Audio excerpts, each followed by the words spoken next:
بخاری شریف کی حدیث ہے، حصول برکت کے لیے اس کی عربی دیکھ لیں۔ اس کا ترجمہ ہے،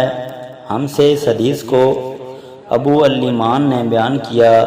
ان کو شعیب نے خبر دی، وہ زہری سے نقل کرتے ہیں، انہیں ابو ادریس عائض اللہ بن عبداللہ نے خبر دی کہ عبادہ بن صامت رضی اللہ تعالیٰ عنہ جو بدر کی لڑائی میں شریک تھے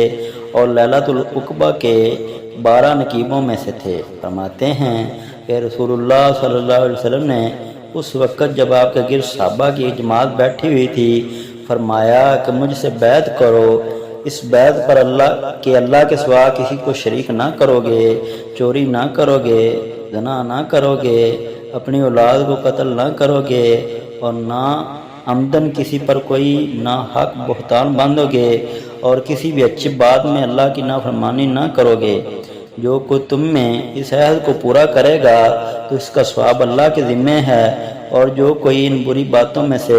کسی کا ارتکاب کرے اور اسے دنیا میں اسلامی قانون کے تحت سزا دے دی گئی تو یہ سزا اس کے گناہوں کے لیے بدلہ بن جائے گی، اور جو کوئی ان میں سے کسی بات میں مبتلا ہو گیا اور اللہ نے اس کے گناہوں کو چھپا لیا تو پھر اس کا معاملہ اللہ کے حوالے ہے، اگر چاہے معاف کرے اور اگر چاہے سزا دے دے۔ عبادہ کہتے ہیں کہ پھر ہم نے ان سب باتوں پر آپ صلی اللہ علیہ وآلہ وسلم سے بیعت کر لی۔